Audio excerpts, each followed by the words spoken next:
Pokażę Wam, jak wykonać próbkę do robótki na okrągło.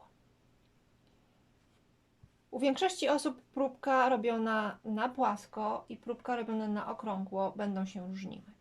Ja Wam dzisiaj pokażę, jak oszukać to troszeczkę. Jeżeli nie mamy czasu robić dużej próbki na okrągło, to możemy sobie zrobić małą próbkę na płasko w specjalny sposób, żeby imitowała nam robótkę na okrągło.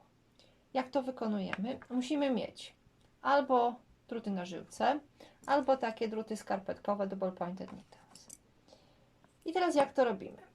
Jak skończymy rząd, to nitkę mamy tutaj, tą od kłębka. I normalnie to sobie odwracamy drut i przerabiamy. Natomiast w tej robótce nie odwracamy robótki, tylko tą nitkę prowadzimy sobie do początku. Prowadzimy ją bardzo luźniutko tutaj, nawet sobie jej więcej zostawiamy, żeby ona sobie tutaj wisiała i nam nie naprężała robótki. Więc bierzemy sobie tą nitkę tutaj na początek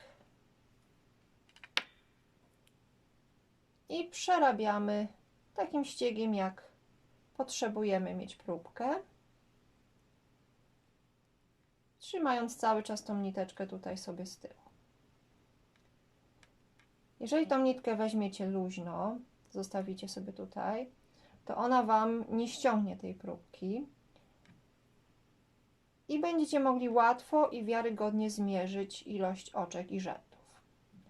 Jeżeli zostawicie tą nitkę zbyt ciasną, tak że ona Wam ściągnie robótkę, no to niestety dobrze nie będzie można policzyć i będzie trzeba ją rozciąć z tyłu.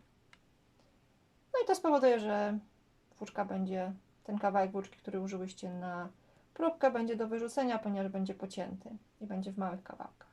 Dlatego bardzo polecam sobie, jeżeli chcecie użyć tą włóczkę później, wykorzystać ją do czegoś, to polecam sobie zwrócić uwagę na to, żeby te niteczki tutaj były luźne.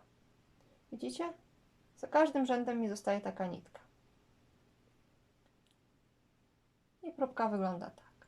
Czyli następny rząd, jak przerabiamy, to przesuwamy sobie to znowu na drugą stronę i robimy to samo. Bierzemy tą nitkę od kłębka, luźniutko, dołączamy ją tutaj. To jest ta nitka, z której przerabiamy rząd.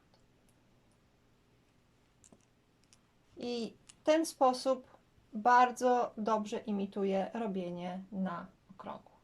Jest prawie takie samo naprężenie i taka sama ilość oczek wychodzi.